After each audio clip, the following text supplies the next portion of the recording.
And thank you all for joining us, both here in person and online. We're super fortunate to have this opportunity to discuss with Sharon Yamato her latest film, One Fighting Irishman.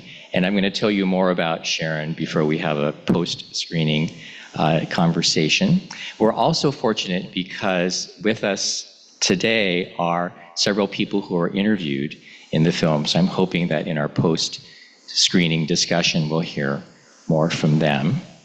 Sharon's film is really an important contribution to our understanding of what went on at Tule Lake, the experience of Japanese Americans who answered no to the infamous loyalty questionnaire and who renounced their citizenship. And it's also an important contribution to our understanding of Nikkei, who were forcibly ejected, exiled from Peru and incarcerated in the United States. Many of us who are Japanese American and are over 50 and have family members who were incarcerated during World War II will probably remember during our childhood and our youth that our families were pretty much silent about those experiences during the war because they were such painful memories. And it really wasn't until the redress movement of the 1970s and 80s that opened the door for our families and our community to really discuss the wartime years and the injustices of the incarceration. For those who were incarcerated at Tule Lake because they answered no to the loyalty questionnaires and renounced their citizenship under duress, there was an added layer of silence because within the Japanese American community and beyond, the complex reasons why people answered no and why they renounced their citizenship got flattened out in the blanket assumption of disloyalty. So in 1978, the Tule Lake Committee started breaking those silences by organizing pilgrimages to the Tule Lake campsite and publicly discussing the really complex reasons why people answered no and renounced their citizenship.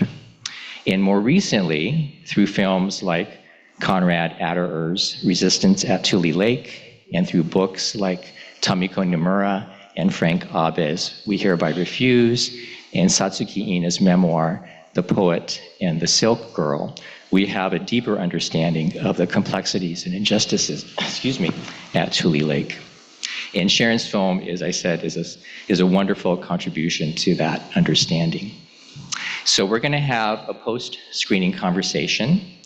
And after that, I'm hoping that we know that many of you either were incarcerated at Tule Lake or had family members who were incarcerated at Tule Lake or have family members who were kidnapped from Peru and incarcerated at Crystal City. So we're hoping that to the extent that you feel comfortable, that you will share your family's stories with us as part of a healing process.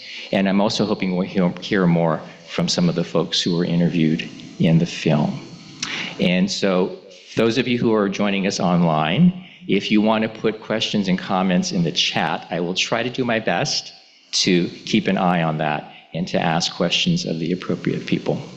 So with that, let's enjoy the screening of One Fighting Irishman. Congratulations, Sharon, on completing this film. I know films take many years to complete, so I'm glad that you finished this one. So please join me again in thanking and congratulating Sharon.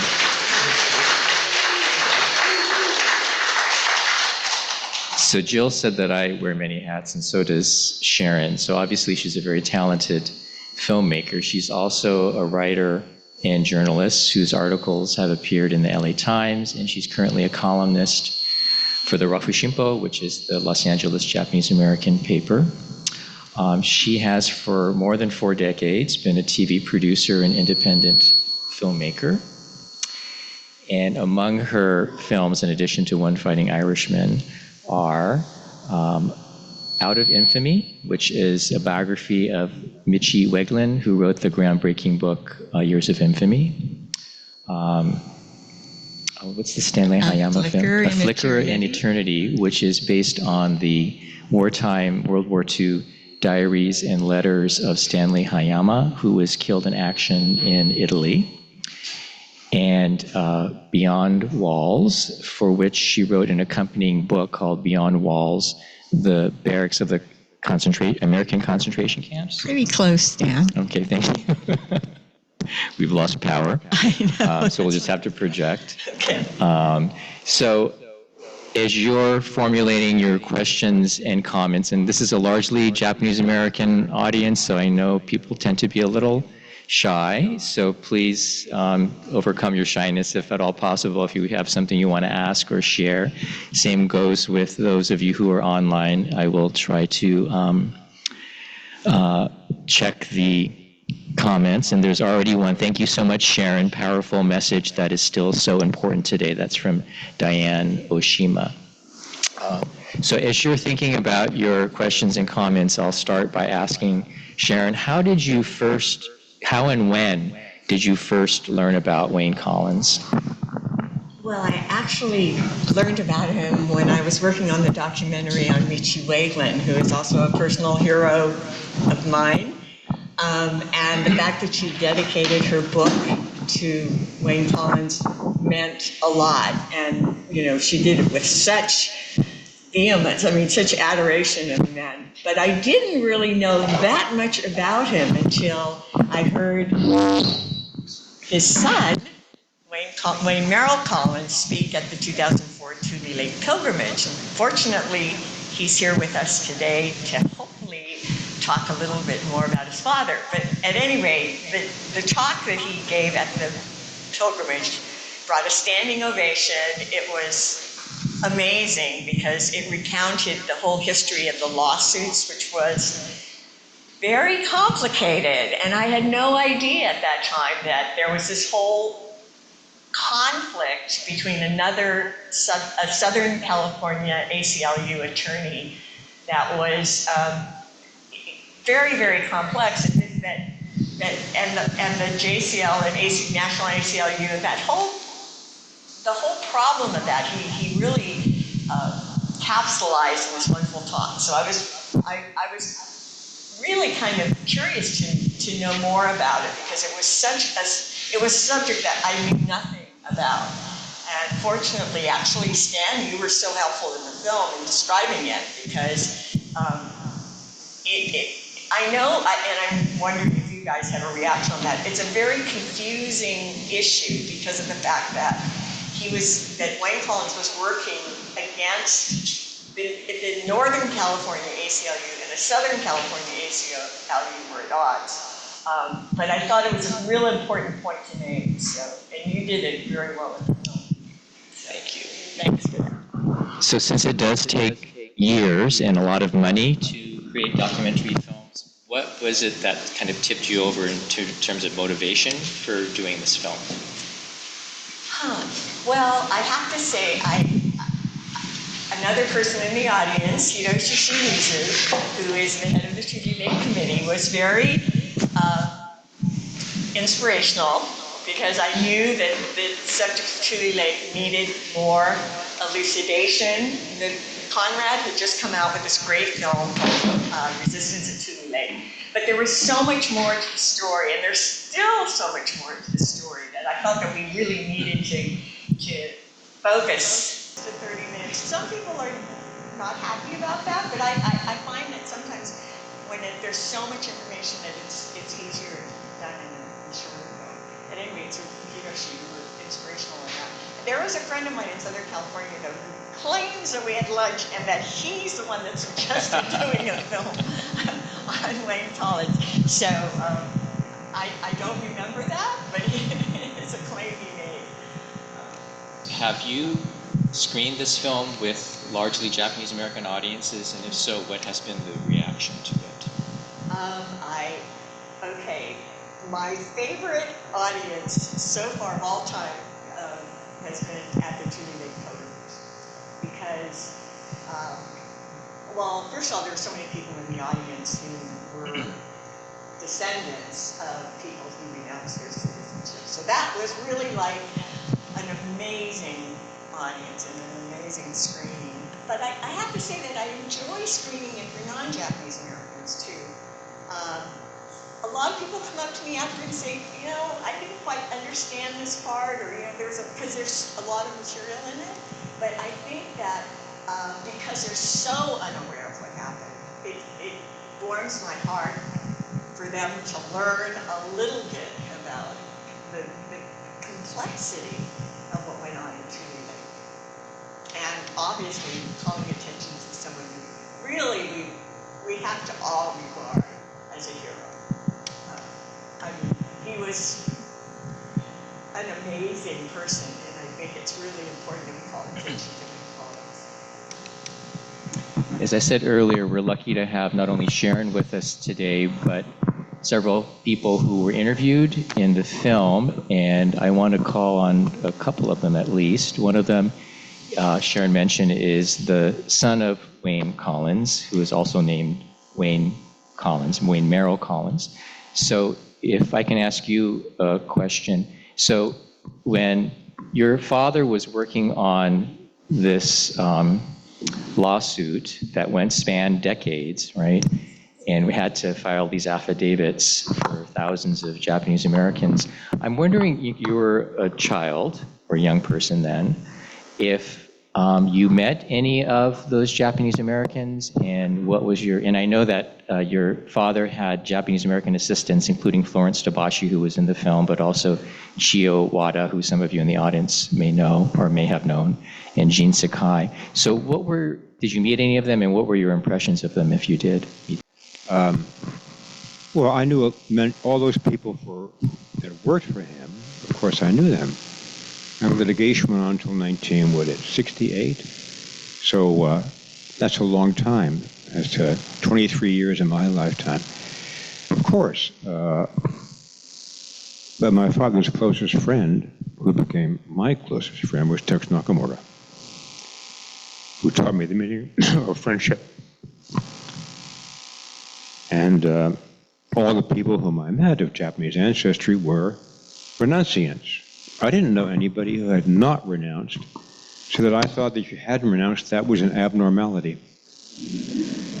Except for my friend Larry Kumamoto, who I went to kindergarten with and high school with, and his father was the butler at the Japanese embassy, who it turned out later did all my father's translations from the Japanese for him, because he was the only certified English Japanese interpreter around. But Larry was a very different person. We were like that in terms of our attitudes, prejudices, and we had the same prejudices. But that was the only Japanese American who was not a renunciant. Many of them did not speak about renunciation. When I was living in Berkeley, I went to a doctor named Hajime Ueyama, who did all the work for all the impoverished people. And when they abolished the welfare payments to local doctors, Dr. Ueyama did all the treatment for free. And I would sit in his waiting room and hear people, Japanese Americans, say, "You in camp? You in camp?" And whispering across the room. And, "Oh yeah, I was in camp, or I wasn't in camp." And it was very strange to hear that, because why were they whispering this? And I never quite understood it. But yesterday I was in the UC library stacks looking for a citation for a question I thought might come up that I hadn't got the answer for, about Peruvian Japanese. And I couldn't help but notice the yards and yards and yards of books on evacuation that are now in the library. There were no books about that when I was growing up. It was an unknown fact, and no one knew about evacuation. And no one knew about renunciation, surely, at all. At all. Now it's almost a cottage industry to write a book on it if you're a professor. And professors interpret history, they don't live it. And I think they ignore a lot of it and repeat other historians' impressions. But to me, the tragedy of those shelves and shelves is that those are stories of human beings, every one of which suffered inordinately. But when I opened the first one, I looked at it, I couldn't keep crying. I'm moving. And there are hundreds of them. And they're worth reading. They're more important than a lawyer's history or a lawyer's lies or Supreme Court opinions. That's what happened. It was a terrible human tragedy and a persecution. One of America's great crimes, ranking with slavery. And oddly enough, the University of California sponsored a lengthy study called the Japanese Evacuation and Resettlement Study. And it was funded by what was then a fortune, $120,000. And they produced 10 books, but they also produced the strange phenomenon of professors, anthropologists, sociologists, political scientists being housed at Tule Lake with offices in the administration area studying Japanese Americans like they were ants. There's something a bit bizarre about that whole project and the way that they participated in it, including Marvin Opler, a lot of well-known sociologists. But they produced the spoilage, the most thorough and annotated history of what happened at Tule Lake at that time. The salvage, what happened to people afterward, Prejudice, War, and the Constitution, the history of the cases in court, a total of 10 books, which I have now forgotten today. But those are available and they're primary. And you have to look at those to get the sense of what was truly going on and then what the people were experiencing as a consequence of that, which is far more horrendous than to say it was a bad decision by the court. Very many human tragedies at Tule Lake, and one of them was Hiroshi Shimizu's grandfather's story, and Hiroshi is here. So I'm wondering, Hiroshi, if you wouldn't mind telling us like when you found out about your grandfather's story and what more you would want to add to what you already said in the film. I was, I turned 3 the day I left Tule Lake. So all this happened when I was 2. And during that time, my grandfather was my primary caretaker. And then all of a sudden he was gone. And ever after that, he was rarely talked about in camp, except the story that my mother told me about how he was giving me a bath in the barracks, and just as he had heated up water and poured it into the wrought iron tub and put me in, she said, I peed straight up and settled the water, and that really frustrated him because it was so much work to get so much hot water for a tub. But other than that, he was never talked about. And then about 10, 12 years ago, I sent for my grandfather's files from the WRA, and among that was his medical record. And then I found out then that the Mr. Shimizu that Bessig talked about in his affidavit was my grandfather, that he tried to commit suicide by drinking gasoline. And the doctor's report said that he was taken to the hospital, they pumped his stomach and saved his life. But there was a real psychological break when that happened, and he stopped eating, he stopped talking. And the government tried to appease him by saying, well, you're not in such dire straits. You're not going to be sent back to San Francisco without your family, without a place to stay, without a job. You can go with your son and his family to Crystal City. But by then, he wasn't talking, he wasn't listening, he wasn't eating. So they sent him to the mental hospital in Napa, Imola, California, and that was in February of 1946. In April, he died. So he died all alone, not talking, not eating. A very sad story. Then going back to Wayne Collins and his his lawsuits to gain citizenship, my father and mother were renunciates. And they got their citizenship back in 1960. It was then that my father was able to take his ashes back to Japan to his mother. What did his mother say? What took you so long? He died in 46. It's now 1960. So that's my story on my grandfather. Those of you who don't know, Hiroshi has been a longtime leader of the Tule Lake Committee, which organizes the pilgrimages to the campsite. So thank you for your leadership in that way as well. We also have someone else who was interviewed in the film, Paul Osaki, whose father, Wayne, was one of the clients of Wayne Collins. And I don't want to put you on the spot, and you feel comfortable sharing anything. You don't have to if you don't want to, but if you do, we'd love to hear about your thoughts about what your father went through. And Thank you, Joe.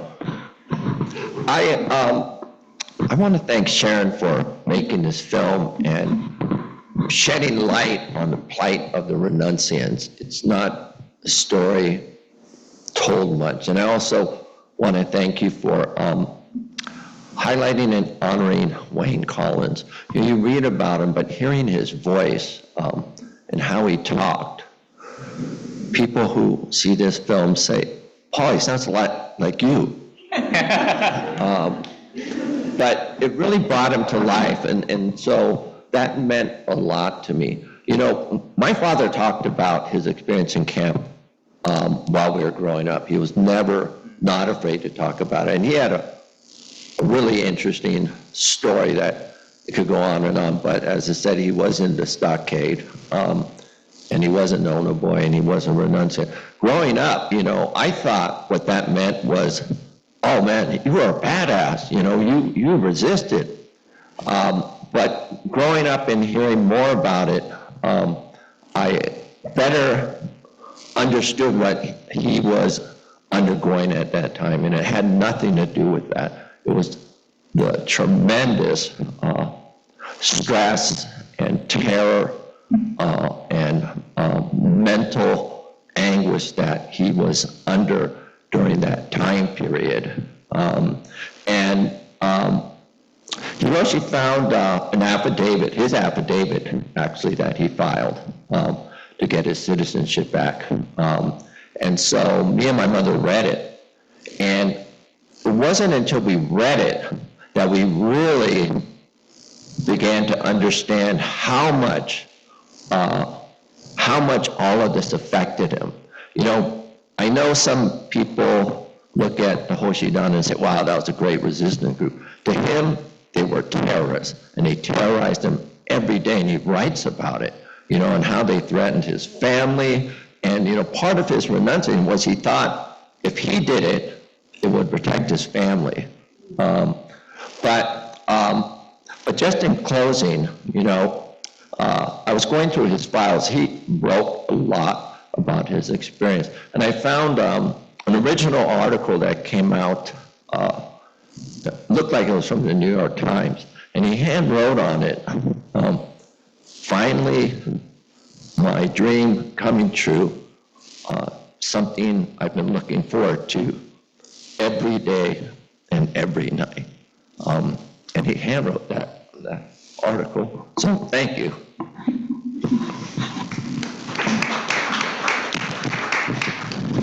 We have some comments from folks who are watching online, so I'll read those. This is from Jim. Resources to contact and research to learn more about our parents' renunciants activities. So does anybody have ideas? Sharon, do you want to, or Hiroshi, do you want to answer that? How people can find out more about their families' histories? Well, I would suggest requesting your ancestors' files from the WRA and then also from the DOJ through the Freedom of Information Act. You know, that'll give you official information about that.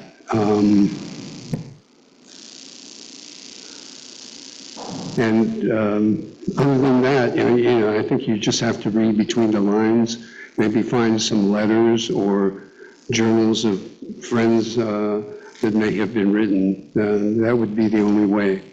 But the official files from the government.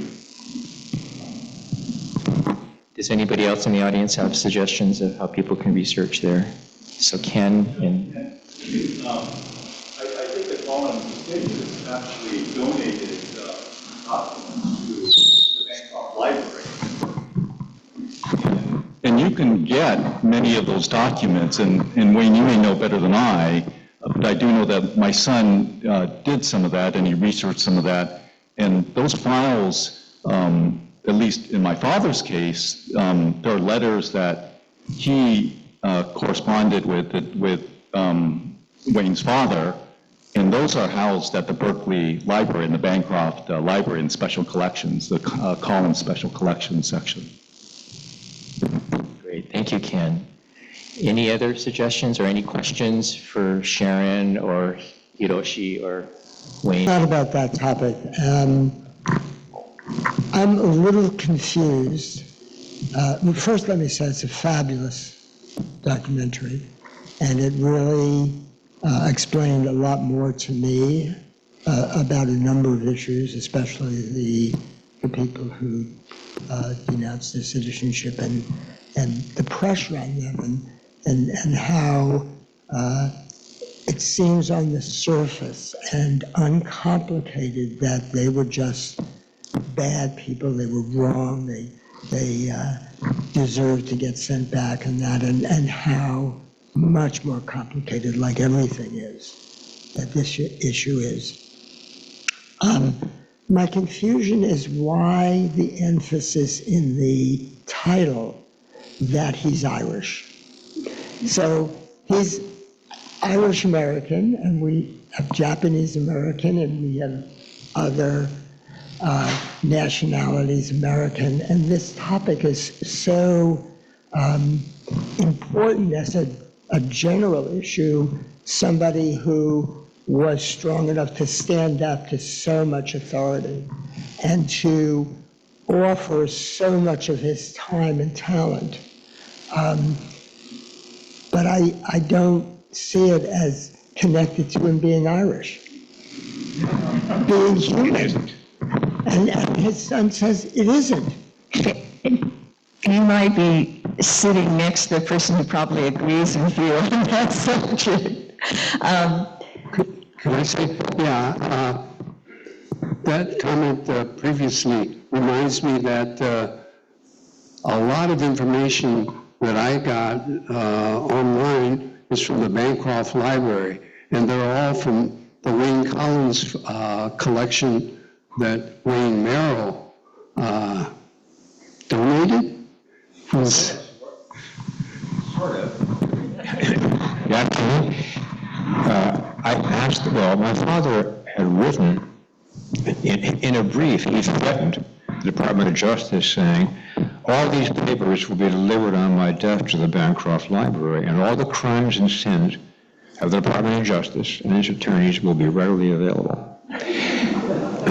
One day, the Bancroft sent down 2 graduate students to collect the collection, which was in the attic, and I was picking a jury. I had to rush out down the stairs, and I said, well, the door is open, and they took everything, even my personal papers. So there's some strange stuff in the Bancroft Library I should go and retrieve, including my father's letters to me and mine to him, which I insulted Pat Brown. I was a little red in the 60s. And if I can digress a bit, in terms of that litigation, there was no internet.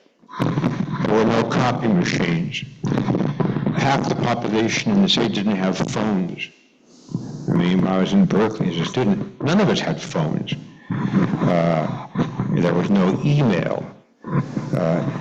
There were 6 people working in a 2-room office in the Mills building to keep track of the renunciants. They did it by mail, and people moved and they couldn't be found. An enormous amount of the correspondence was to find other people. Many had gone to various parts of the United States. Some were working at Seabrook Farms, New Jersey, a lot of Peruvian Japanese. To find somebody who was there, you wrote to somebody else who was there. Do you know where this person is? Can you find this individual? Can you have him contact me, or can you give us an address for him? That involved thousands of pages of correspondence to find and keep track of people. To compare those affidavits required mail back and forth, copies back and forth. There was just no way to communicate electronically. It was an incredibly laborious process, which reflects the experience in the camps. They had no way to contact the outside world. They had no way to communicate with each other.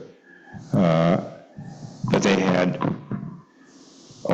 the problem of other attorneys trying to vie for their cases. And that goes back to the ACLU, the Department of Justice, and the question that you raised. That's a whole other can of worms. But it was infinitely complex and involved the Department of Justice liberals, ACLU liberals, liberal judiciary wanting to do the right thing but not being able because their loyalties were to a corrupt government and to the New Deal. And that's dealt with in part in Peter Iron's book, not adequately, but you can find it in the Bancroft Library in other records where Department of Justice officials are saying, oh, we knew that this was bullshit, and we told our superiors. But they went along with it. Nobody resigned. The Northern California ACLU alone stood up for the Japanese Americans, not the National ACLU. The National voted against taking the Korematsu case, and frankly, so did Northern California. The first vote, the board of directors, they wouldn't take it. And my father and Ernie talked. My father hadn't been there. They got a new meeting, and they reversed that board decision, and they took the case. That was the kind of attitude even among American liberals. They didn't want to buck the New Deal. They had too many friends in power, and they thought that if they whisper in the ears of power, they have influence. But that's a historical fallacy. Richard Drinan wrote a book called Keeper of Concentration Camps, The Life of Dylan Meyer. It is no accident that Dylan Meyer, growing up in, Tennessee, Kansas, somewhere, began his memoir saying he grew up in a land with no other people. Indians didn't count. Dylan Meyer ended up as a bureaucrat, and he presided over the closure of the camps, and truly believed in liberalism and the New Deal. So the next job he got was the chief of the Bureau of Indian Affairs, keeping control of people, impounded, and he presided over the Termination Act that destroyed the culture of American Indians by dispersing them and destroying the reservations. The whole book is about the liberal mentality and the inability to buck the state. And it's a very good book. I commend it to you. But I'm taking too much of your time, so I'll pass it back to you. You were speaking. Yeah, I just want to say that there's a lot of information that you could get from the Bancroft files of Wayne Collins. I found 2 large files of the letters between my father and Wayne Collins when my father was the group spokesman for the Japanese at Crystal City. And there were almost letters 2 or 3 times a week between the 2 of them, including lists of the people that were at Crystal City, the units that they lived in, and all of that. I found files for a number of families that Wayne helped at Crystal City. Many of them were the Peruvian Japanese. I want to bring that connection up because Wayne Collins and Tex Nakamura followed the Tule Lake renunciants to Crystal City. And as he was helping the renunciants, he finds out about the whole Peruvian situation. And he was doubly outraged by what had been done to them, especially in comparison to what had happened to us. So that's how that connection was made, and he helped numerous Peruvian and Japanese families. The title, I have to say, was problematic because I had the same reservations that you have about the ethnicity being a factor. But the deciding factor was that someone I consider a hero, another hero, Edison Uno, whose family is here today, which I'm so excited about. His characterization of Wayne Collins made the difference for me. Because for him to say that about him was significant. It was significant. And I did find in my research going back associations that your father had with being Irish. I mean, the fact, I know this is a small point, but he had a dog. The dog's name was... Really want to hear it? It's called Pixie's Chant of Shamrock. Okay. Did you all hear that? We didn't pick the name. The horse, the breeder did. And he was in a parade with the dog. I mean, he was proud of being Irish. I mean, and I think that we all are proud of our ethnicity, or at least we should be proud of our ethnicity. So I can't help but think that there was some pride in that. And the fact that others recognized that in him, especially people that were close to him, like Tex Nakamura, and the people that knew him well recognized that, and his daughter, Wayne's sister. I had that wonderful quote from her. So I knew when I chose it that it was going to create a little bit of a stir, but I did it anyhow. I guess that's the prerogative of a filmmaker. Yeah. So what was the dog's name again? Pixie? C-O... Pixie, that little... Right, like... Chant of Shamrock. Chant of Shamrock, okay. And, He just called it a chant for her. okay. And it was by the way, it was an Irish wolfhound. I don't know if you guys know how big an Irish wolfhound is, but that was a family dog. And you mentioned Edison Uno. For those of folks in the audience who don't know who he was, can you explain his significance? I learned about him in the same way I learned about Wayne Collins. Nietzsche Wegland and Edison Uno had a correspondence. Edison and Nietzsche were very adamant about reparations, redress and reparations. And Edison was the chair, actually worked with the JCL. He was central, I think. He brought up the notion of reparations, I think, before anybody else did. And he fought for it because it was not a popular thing when it was first conceived. And he and Nietzsche were really closely aligned on that, and so there was a lot of correspondence between them. It's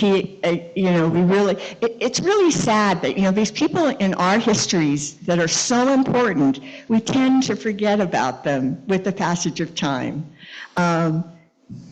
People are like flavor of the month, and then once they're gone, we forget about them.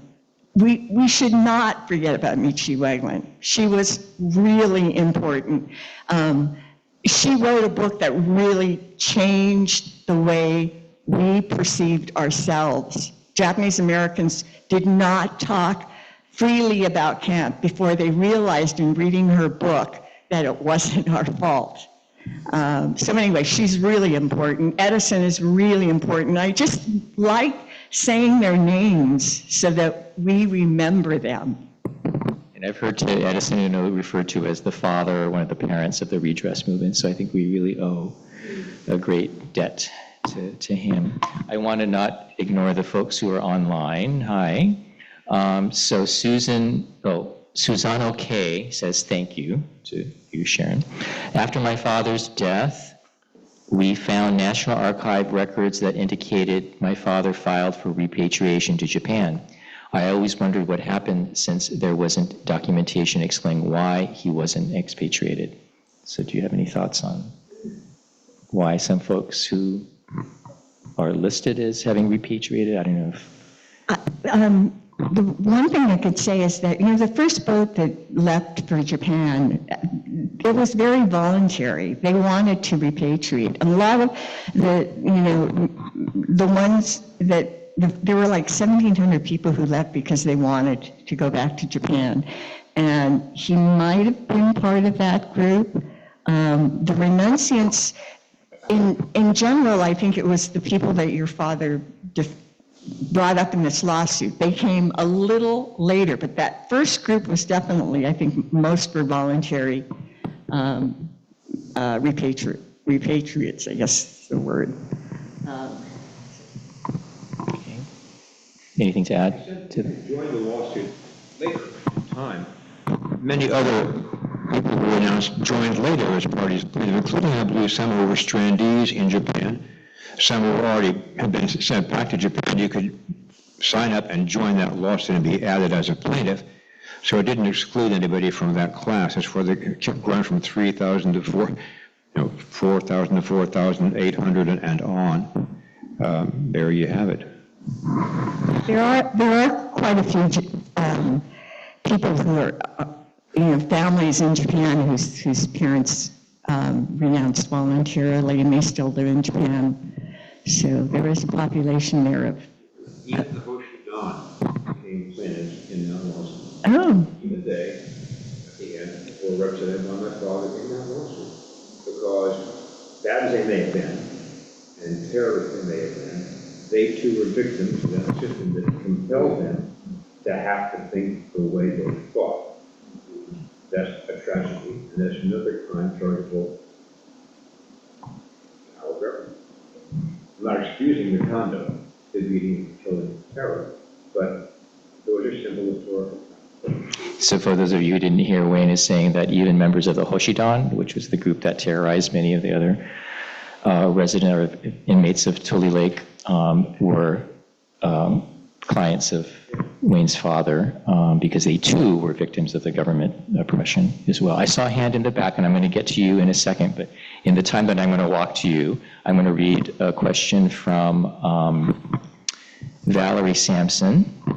Has there been any explanation as to why Wayne Collins received a religious moral education from his mentor, but somehow kept his fighting vocabulary? That's a nice euphemism. Was his rough speech an obstacle to being accepted by the JACL? Sharon, I don't know if you have any thoughts on that. That's an interesting. Him being accepted, I don't think he cared. I think that was his.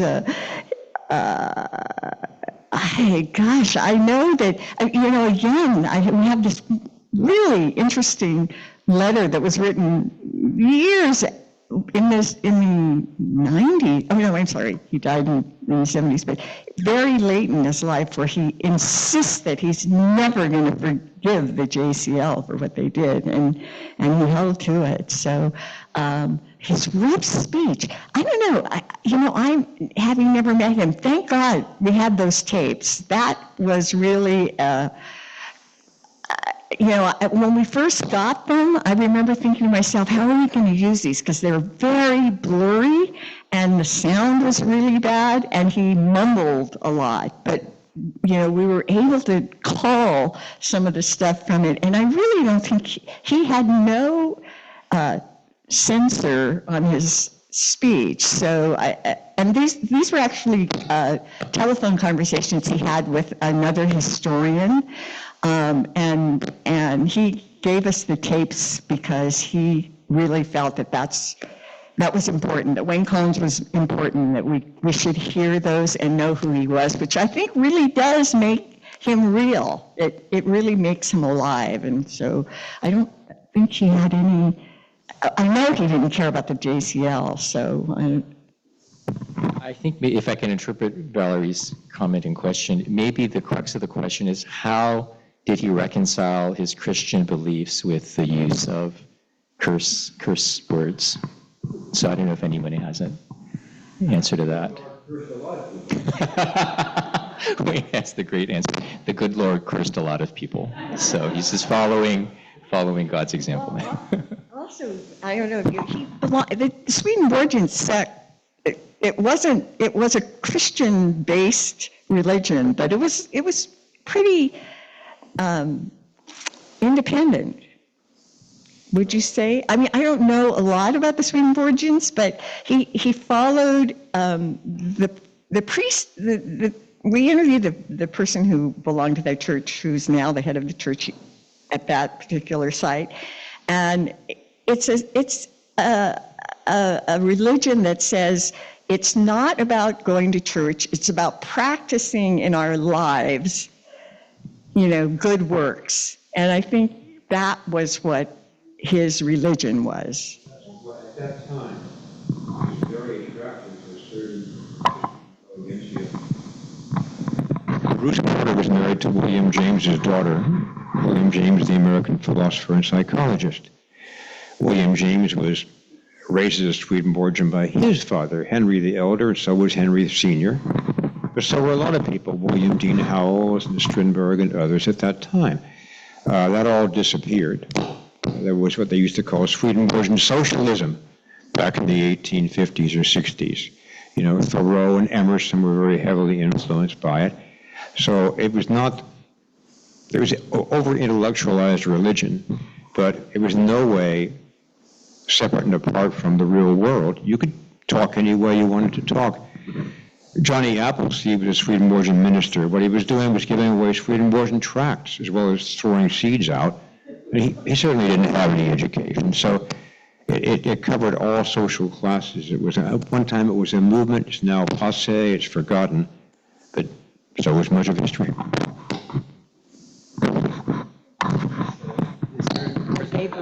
Yeah. Hi, I'm going to change course a little bit. First, I want to thank you, Sharon, for this film. I mean, to have somebody come forward over and over again for social justice, it's really inspirational. I'm changing course because, my background is the law, and without that bully pulpit of going to court, we would not know about Larry Collins. He would not have the effect he did. I mean, it made a huge difference that he was in that environment. I'm just having a little trouble figuring out first I was shocked it's 5,000 people. Is it 5,000 who signed no and ended up at Tule Lake? More than that. It was 12,000 that ended up at Tule Lake. 12,000. Yeah. Okay, and of the no, they're not all renunciants, right? No, not all of them, but the majority of people who renounced were at Tule Lake. Okay, and when he filed his lawsuit on behalf of a mass group of people, they were all renunciants? Correct. And the lawsuit was to get their citizenship back? Yes. And then what was the outcome? In other words, was there a declaration saying they got it back? I mean, that lawsuit in the South somehow affected that, right? The effect was he produced affidavits for each one, so that each individual person that he filed an affidavit for back and forth, whether they accepted or not was the issue, but they at the end finally accepted most of them. So they were able to get their citizenship back. Actually, Hiroshi Kashiwagi was really the person that I wish were here. Thank goodness we had him on film. His story is so interesting because he renounced his citizenship, and it wasn't till many years later that he got it back. But the act of not having your citizenship has repercussions in your everyday life, which he wasn't able to retrieve all the things that he could have done had he had his citizenship at the end of the war, but it took many years. So they were eventually able to get their citizenship back. I don't know by declaration or what, but that was the end result. Okay, it was not a habeas corpus action. He actually did file a couple of habeas corpus actions, but again, I'm not a lawyer, so I'm not really, the other thing about Lane Collins, and you might be better able to talk about this, Wayne, but there were numerous lawsuits that he filed, numerous appeals. Got it. And stacks and stacks, not just the affidavits. He filed numerous lawsuits, and 2 initially were habeas corpus actions, as I recall.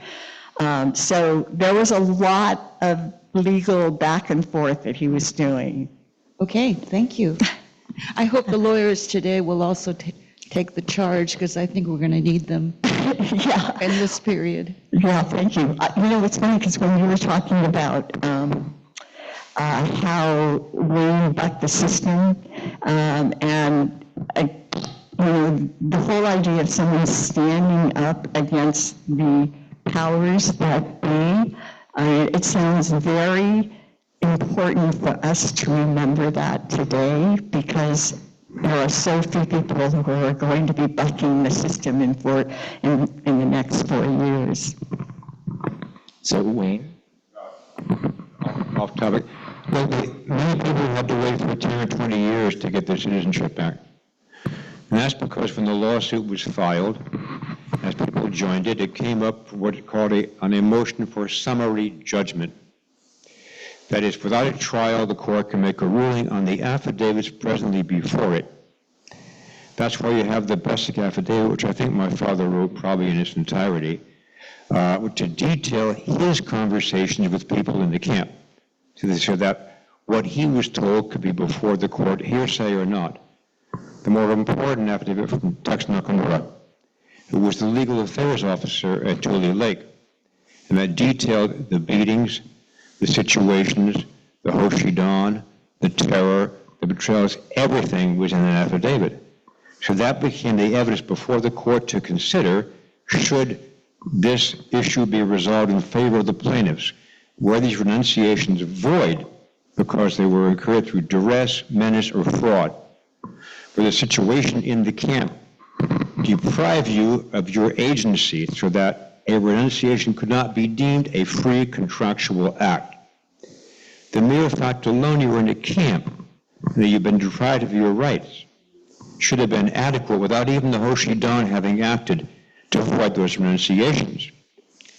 After all, when you're arrested in America, you're taken before a judge, and you're advised you have a right to a trial, a right to have witnesses compelled to testify for you or against you, your right to use the power of the court to find and compel witnesses to come into court, your right to be not found guilty until you have a full trial, and the right to a burden of proof in your favor. Each and every one of those rights have been denied to Japanese Americans when they were interned, involuntarily. That's why every right under the 10 Bill of Rights was violated. Forget the Hoshidan. That alone should have been adequate to preclude renunciation from being void. That's the problem with the Weirin appeal. It changed that so that you had to show coercion from some other force, not just governmental coercion. In the meantime, Judge Goodman did issue word he was going to rule. The Department of Justice asked for a continuance because they had evidence that some renunciants were disloyal.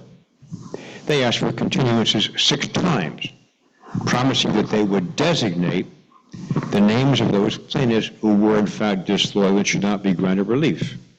After 6 months, they filed their list, all 5,000. At that point, my father asked that the court enter judgment, and it did. It struck the government's answer as a sham and a fraud. In both cases, and granted restored citizenship and voided their renunciations. That's when there was the appeal. And then when the appeals came from the Ninth Circuit's opinion, it was incumbent upon renunciants to show that they in fact were loyal. And it took 20 years back and forth affidavits to show that they were or were not loyal, with the Department of Justice agreeing or not agreeing. That took all that time where renunciants who had filed their actions were in limbo, and their lives were on hold. Could you vote? Could you leave the country and come back? Could you get a passport? Could you qualify for a public job? All those issues. What would happen to their children? All those issues were hanging fire for them. That's a form of terror. Thank you for the elaboration. And I saw a hand back here. As I'm walking to the microphone, I just want to add a small detail. My understanding is that Wayne Collins also filed a habeas corpus lawsuit to prevent the deportation of people who had renounced. So that's why George Takei's mother was taken from not deported. So.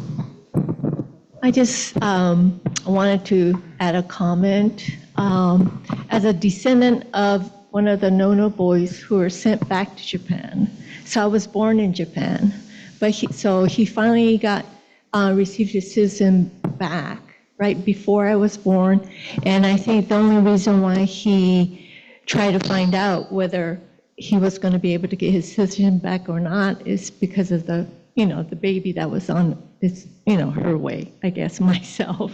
But the irony of it is when you, and then I think he's one of the voluntary ones because he went back with his folks, with my grandparents. And it was my grandfather that had insisted that they go back. And so he went back, but he didn't repatriate because he was a J-Sei from Venice, LA. So I think it's a misnomer in the sense to call them all repatriated because he didn't really, I don't think, wanted to go. He was in his 20s, early 20s. And then another thing that I want to point out is the irony of this whole thing is when he was went back to Japan, he was in Kagoshima. There's no English speakers there, of course, and his Japanese was not good enough to work with a Japanese company or anything. So he went back up to Tokyo, and he ended up working for the occupational force, which was the U.S. military. And of course, he said no, and of course, he was not in the military, but he was working for the civil service because that was the only kind of work he could work because he only spoke, he did speak everyday, home language of Japanese, but not enough to work with. So I just wanted to point that out. Yeah, I think it's important to note that the children of some of the voluntary people who went back to Japan were really victimized, and that's the thing that George makes a point of, because he was just a child, and he had no choice. So, but in your father's case, he sounded like he was a little older, but even still, he had, that affected a lot of young people, which is really sad. And I know in Conrad's film, he interviewed a woman who really did not want to go back to Japan with her parents, but she had no choice. And she is very vocal about the fact that she told her mother, no, I don't want to go. And, she had to go. So that's... It's an incredibly important film, which raises... I've got too many questions and too many observations to make. A couple of them, how could Wayne Collins, in the 40s, 50s, and even 60s, produced thousands of affidavits even before Xerox machines? He must have had Bartleby working for him. But anyway, the real question I think is important to me. Here in the US, we haven't learned a bloody thing. Was Wayne a real victim during these decades of racism? And what was the racist demographics at that point? Well, I think probably, again, Wayne's better suited to answer that. No, I think personally, I don't believe that he was a victim of racism, although, I have heard reports that, he was called a Jap lover. There were things like that happened. But I don't think on a large scale. I know when people came back to the Bay Area, there was a lot of racism, obviously. There was just, the returning home, was very difficult. And that happened everywhere. I mean, not just in the Bay Area, but the returning home was very difficult. Sadako is nodding her head. Maybe she can address this. Do you mind saying a few words about that? Sadako Kashiwagi Island, say Nimura Kashiwagi, that's important. And I too would like to echo my thanks to Wayne Collins. I mean, we owe Wayne Collins a huge, huge debt. And so I want to acknowledge that. And as far as the racism, my goodness, each of us has a different story. And I'd like to give you a little bit of a story about us. We lived in a rural community, Newcastle, California, in Placer County, one of the most conservative counties in the U.S. So I can vividly remember when the war broke out. And I was only, 8 at the time? But I remember my father, who was a rebel, defying the curfew laws. And he went to Sacramento to pick up a friend. Of course, he had violated curfew with the mileage limitation and overnight. And so he had to stay overnight, and he came home with his friend. And then, talking about the racism, my two younger sisters were really affected by it, and it's amazing how much I do remember, even at 8. My mother was already pregnant, and so when we went to Tule Lake, Mom went on one of the Pullman, and it was a rickety old train, and the shades were pulled down so that no one saw us, and we went to Tule Lake that way. Shinobu was born in Tule Lake, and you think, well, how did it impact her? Well, the fact that we were born in Tule, she was born in Tule Lake, and Tule Lake was stigmatized, and by our own community, by the way. That's when she was stigmatized. And so, I mean, the racism, I mean, it was, as I keep saying, I could understand it if it came from the American community, but from your own community, excuse me.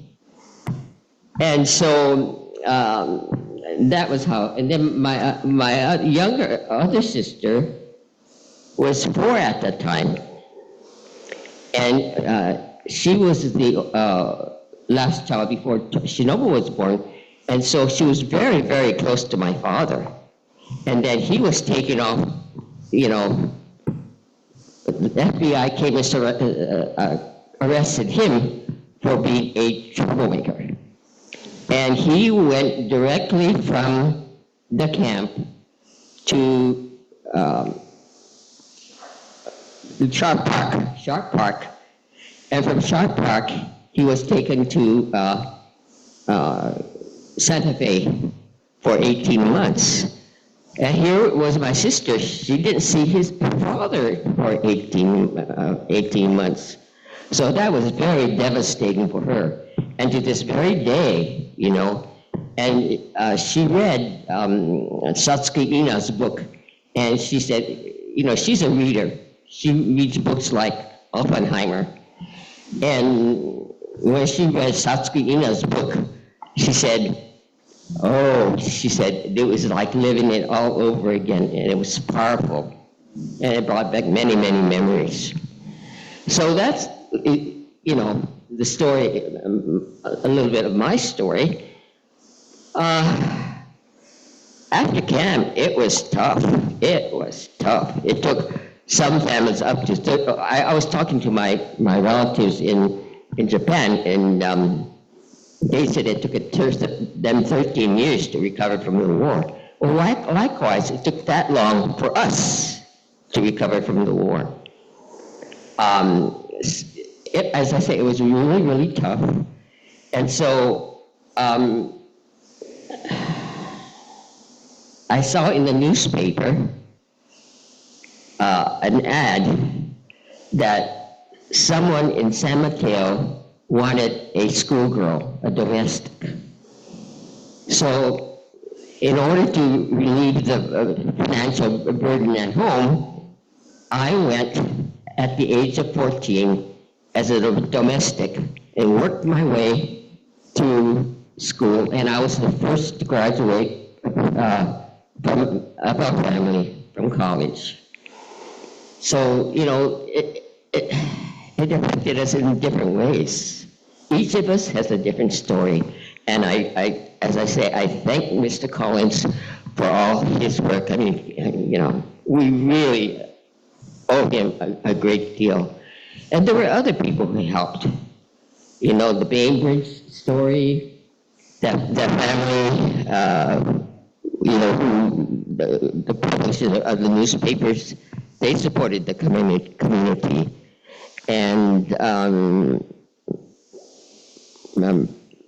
Gordon Sproul supported the community. So, there were those who did try to help us. And, yeah. But one of the things that happened, and I always tell this story, is that people tell you, to ask, well, what was it like after the war?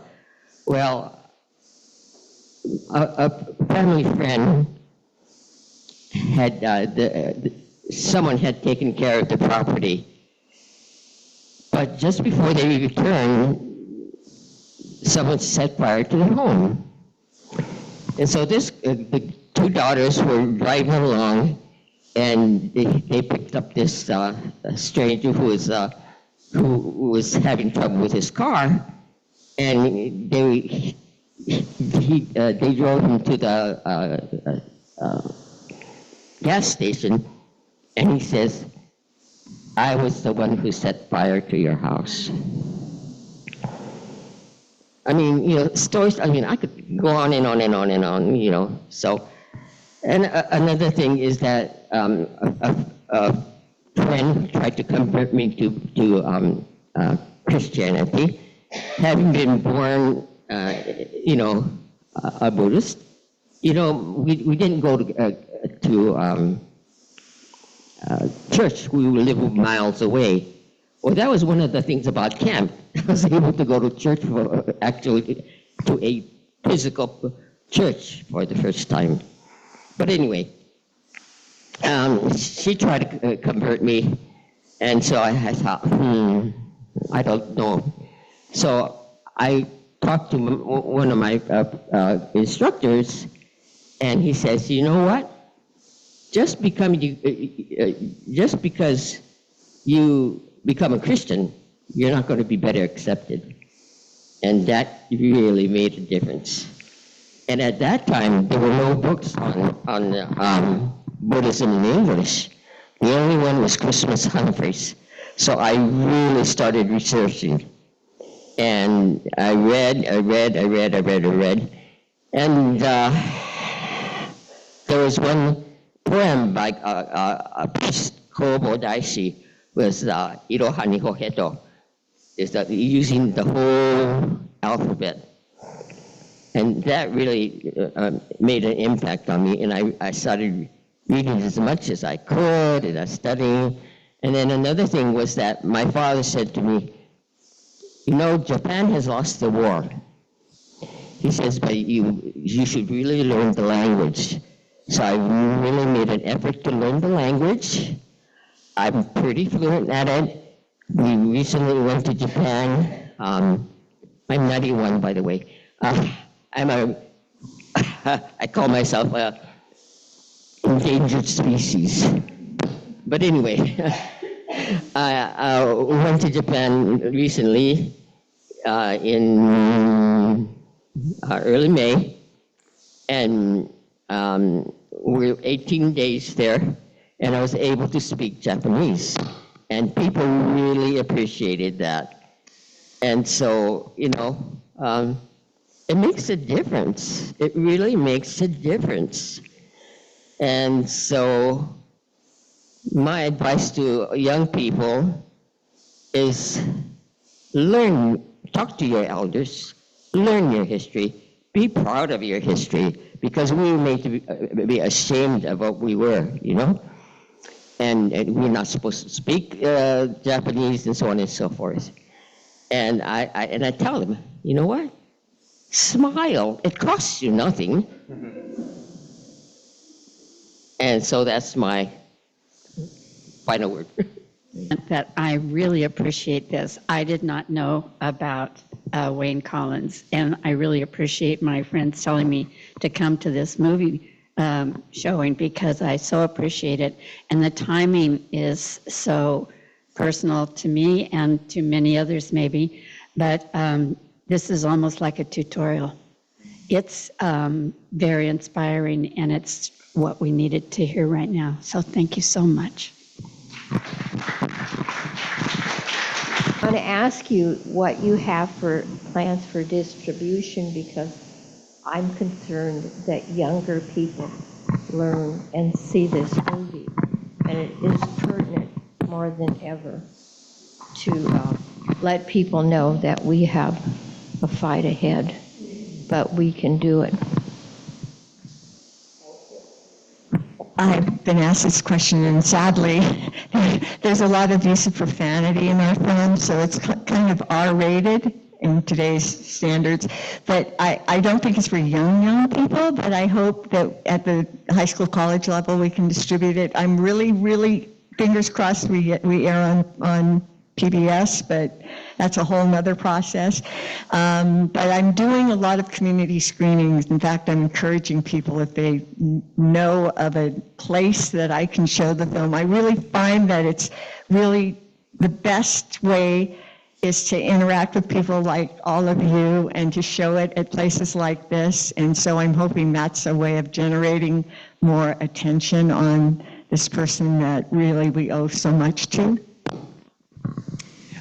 So with that, it's almost 4 o'clock, so we want to be respectful of your time.